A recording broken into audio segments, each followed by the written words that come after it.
अंतर्राष्ट्रीय विकलांग दिवस पर शिमला में दृष्टिहीन संघ ने अपनी लंबित मांगों को लेकर सचिवालय के पास छोटा शिमला बस स्टैंड में जोरदार प्रदर्शन किया और इस दिवस को काला दिवस के रूप में मनाया गया।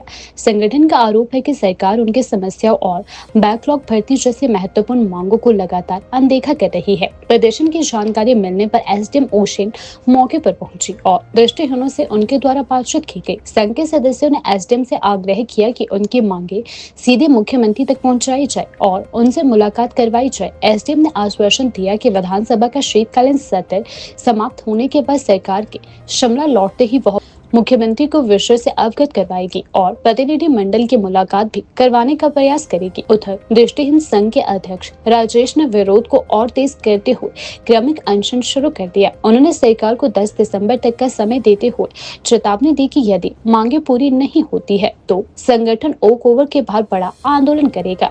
राजेश ने कहा कि आवश्यकता पड़ने पर वह स्वयं ओक ओवर के बाहर पेट्रोल छिड़क कर आत्मदाह करने को मजबूर होंगे। सुनेंगे मेरे कान, नहीं सुनेंगे मेरे कान, कर देंगे हम चक्का जाम, नहीं सुनेंगे मेरे कान, कर देंगे हम चक्का जाम, नहीं सुनेंगे मेरे कान, कर देंगे हम चक्का जाम। अरे इस पापी सरकार को, हरिद्वार को, इस पापी सरकार को भेजो हरिद्वार को। अपने जो मांगे आपकी उसके लिए पहले आपस में बात कीजिए, फिर आपको अंदर ले जाएंगे। और यहाँ के पुलिस प्रशासन भी हमें यही कहते हैं कि चाय पीजिए, बाद में कहते हैं हमने आपको चाय पिलाई है, आप हमारी बात नहीं सुनते। हम इनकी चाय पीने के लिए यहाँ पे आए हैं। अगर आप लोग करना ही चाहते हैं हमारे लिए कुछ, दिव्यांग समाज के लिए कुछ, तो हमारी सीएम साहब से बात कराइए ना, कुछ जी से बात कराइए। क्यों नहीं करते वो हमसे बात? क्योंकि उनकी नीयत में खोट है। वो दिव्यांग समाज से सबसे ज़्यादा नफरत करते हैं और अपने मन में और अपने दिल में और अपने राजनीतिक विवाद में वो हीन भावना दिव्यांग समाज के लिए रखते हैं। इसी का कारण है कि हम दिव्यांग समाज 2.5 सालों से सड़कों पे ठोकरें खा रहे हैं। और ये यहाँ पे ये वादे तो करते हैं कि आपको एसडीएम के पास सीएम साहब के पास ले जाएंगे, चीफ सेट के पास ले जाएंगे। ऐसे वादे तो 2.5 सालों में कितने हो चुके हैं। समस्या के समाधान क्यों नहीं हो रहा है? समस्या के समाधान तभी नहीं हो रहा है क्योंकि जो नए चीफ सेक्रेटरी साहब है वो भी एडिशनल चार्ज पे है। जो सुक्कू जी के मन में पहले ही दिव्यांग समाज के लिए हीन भावना है, इसीलिए उन्होंने सख्त निर्देश शासन प्रशासन को दिए हैं सुक्कू जी ने कि दिव्यांगों को कुछ न दिए जाए। क्योंकि पुरानी जो हमारे लिए सुविधाएं लगा रखी थी दिव्यांगों के लिए, सारा पेंशन थी वो सुक्कू जी ने छीन ली और यूडीआई कार्ड बस पास था वो सुक्कू जी ने बंद करा दिया। पुरानी सुविधाएं जब छीन रहे हैं, नया क्या देंगे?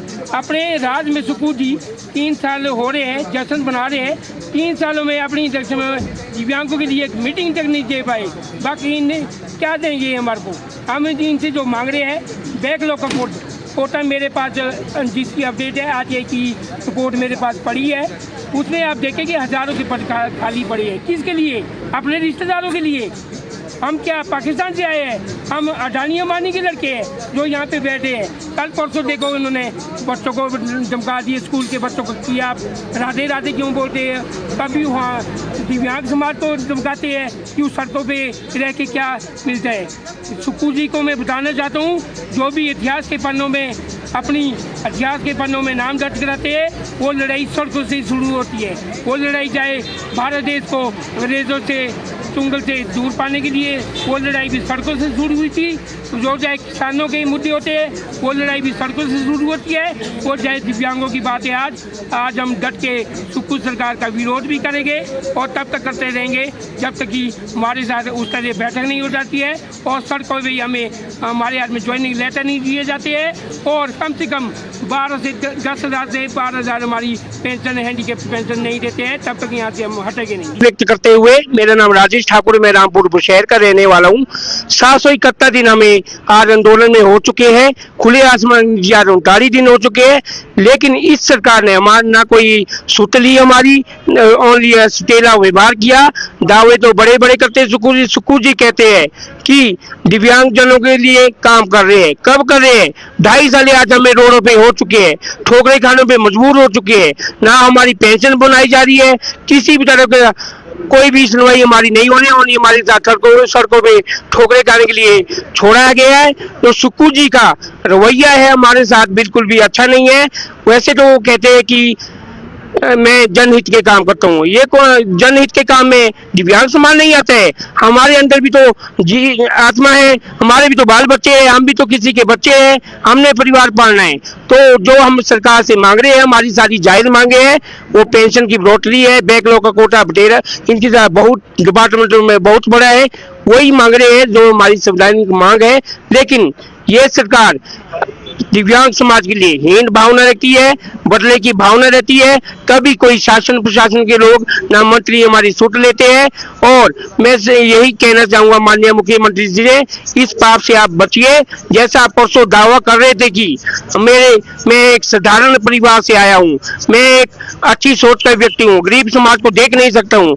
हम तो अबानी आजानी के लड़के तो हम भी नहीं है, हम तो 2.5 सालों से यहाँ पे पड़े, हमारे साथ एक देने की बात तो दूर है, आप अपनी अध्यक्ष मीटिंग तक दे नहीं रहे हो। इसके लिए क्या कारण है? मैं माननीय मुख्यमंत्री से चाहूंगा कि वो हमें यहाँ मीटिंग दे, नहीं तो अगर उग्र आंदोलन होगा।